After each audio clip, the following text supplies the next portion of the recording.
तो केमिति अछंती आपण माने आरआरबी ग्रुप डी रो जो वैकेंसी आसीची तार एप्लाय स्टार्ट हो जाइए निर्भुल भाव में केमिति एप्लाय करेंगे देखंतु ब्राउजर रे सर्च करेंगे rrbapply.gov.in आ गोटे फेक वेबसाइट मध्य आसुची एप्लाय करबा टाइम रे सेटा चेक करेंगे rrbapply.gov.in मझरे किछि ब्रैकेट किंबा स्पेशल लेटर किछि लागी नथिबो देखिबे जदि आरआरबी रे आगरु केबे आपण फॉर्म एप्लाय करि नाहंती तेबे क्रिएट एंड अकाउंट रे क्लिक करेंगे आ जदि आगरु मध्य फॉर्म एप्लाय करिसंती तेबे डायरेक्ट लॉगिन रे क्लिक करेंगे और गोटे पॉपअप टी आसीबो ओके रे क्लिक कर देबे कंट्री सिलेक्ट करेंगे नाम देबे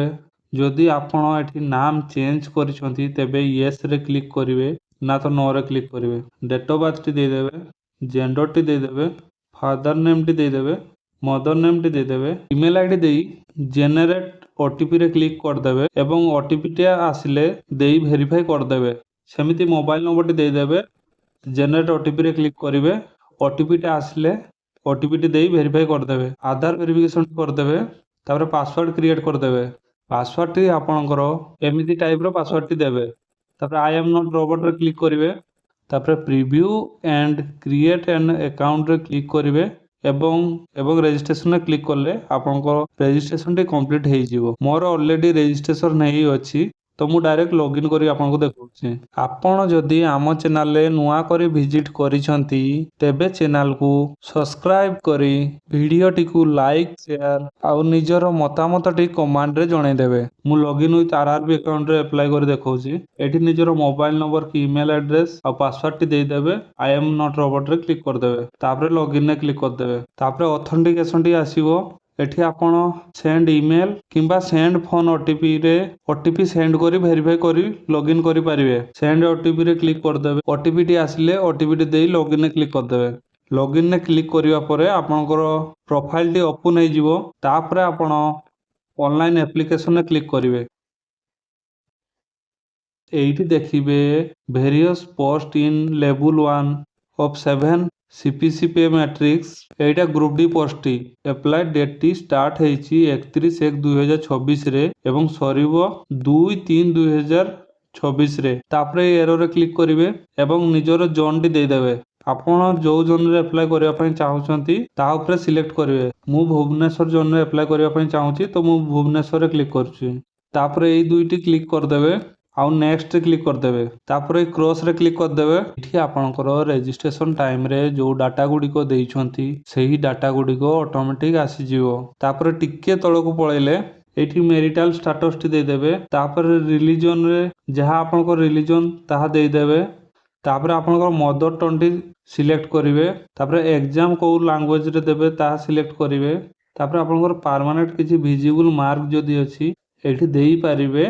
मु नो मार्क कर दउची तापरे एठी कास्ट टी सिलेक्ट करिवे तापरे एई आई अंडरस्टूड रे क्लिक करिवे तापरे ओबीसी नॉन क्रीमी लेयर रे क्लिक कर देबे जनरल कैंडिडेट मानको किछि दवा पई पडिवोनी केवल OBC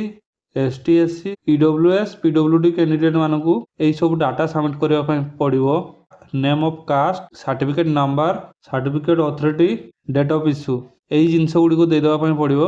caste certificate details submit करि सारिबा परे ता तळको आसीले पोस्टल एड्रेस आसीबो सेठी चेक कर देबे प्रेजेंट एड्रेस और परमानेंट एड्रेस टी तापर सेव रे क्लिक कर देबे आ नेक्स्ट क्लिक कर देबे तापर पचारिबो आपण जदी एक्स सर्विसमैन हेइथिबे तबे यस रे क्लिक करिवे ना तो नो रे क्लिक करिवे तापर आपण जदी पीडब्ल्यूडी कैंडिडेट हेइथिबे फिजिकल डिसेबिलिटी तबे यस क्लिक करिवे ना तो नो क्लिक करिवे जदी आपण को राइटिंग करिवार किछि प्रॉब्लम थिबो तबे एठी यस रे क्लिक करिवे ना तो नो रे क्लिक करिवे जदी आपण ईबीसी कैंडिडेट हेइथिबे तबे एठी यस रे क्लिक करिवे ना तो नो रे क्लिक करिवे जदी आपण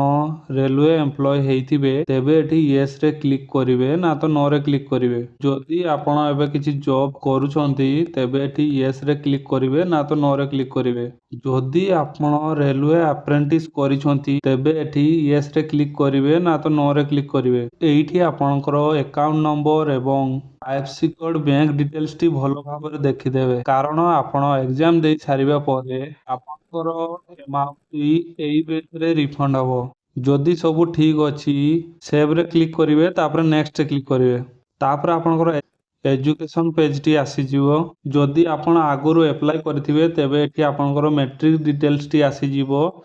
ता उपरे आपण जदि आउ किछि क्वालिफिकेशन ऐड करिवा पई चाहुचंती तो ऐड करि परिबे।